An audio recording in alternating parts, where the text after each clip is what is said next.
Il est question des divers ordres d'époux ou de continents qui, eux, ont plus ou moins une chair qui a été corrompue par comparaison avec l'intégrité des vierges. Et donc, il y a une classification qui est établie entre ce qu'on appelle les états de vie, à partir notamment de la parabole dite du semeur. Dans les évangiles, donc c'est une parabole racontée par Jésus, celle d'un semeur qui sort le matin pour semer, mais qui lance ses grains un petit peu partout. Donc il sème sur un chemin, il sème sur un sol pierreux, il sème dans les ronces et puis enfin dans la bonne terre. Voilà. Et le grain qui est tombé sur le chemin, il est aussitôt mangé par les oiseaux. Le grain qui est tombé sur le sol pierreux, il commence à lever, mais dès que le soleil brille, il se dessèche parce qu'il ne peut pas avoir de racines. Le grain qui est semé dans les ronces, il s'enracine, il pousse, mais il finit par être étouffé par cette végétation adventice. Et puis il y a enfin le grain semé dans la bonne terre qui lui donne du fruit.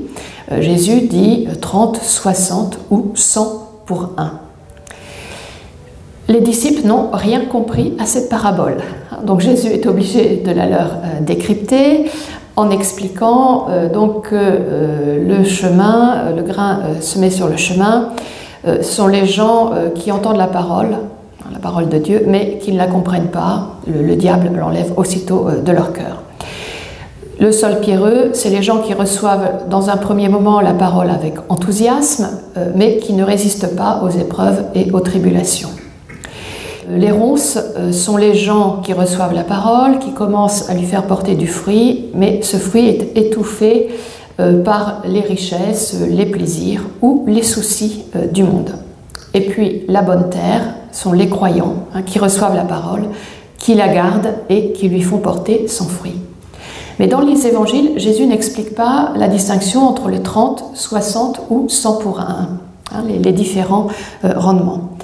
Et donc, dans la tradition exégétique, dès la période patristique, avec Augustin, il y a eu une interprétation en lien avec les différents états de vie.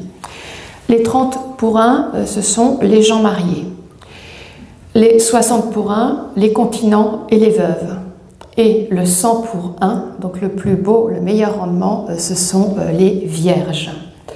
Alors vous avez une illustration de cette tradition d'interprétation dans cet exemplaire du Speculum Virginum, qui est un traité du XIIe siècle, qu'on date des années 1150-1160, qui est un écrit adressé à des religieuses en forme de dialogue entre un maître spirituel, un moine, et puis une jeune religieuse. Donc c'est un traité didactique. Et en support de cet enseignement, il y a des images. Donc à travers les différents manuscrits du texte, on retrouve les mêmes schémas iconographiques.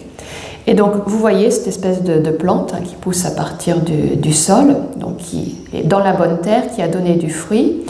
À l'étage inférieur sont des couples, les gens mariés. Bon, puis là, la définition de l'image est trop mauvaise, mais il y a écrit fructus trichesimus, le 30e. À l'étage supérieur, vous avez les veuves, avec leur voile, et puis la main contre la joue en signe d'affliction. Elle, c'est le fruit au 60e, 60 pour 1. Et puis, à l'étage supérieur, vous avez les vierges. Et dans les deux médaillons, les deux premiers médaillons, ce ne sont pas des couples. Il y a des femmes d'un côté, des hommes de l'autre, tenant des livres de prière.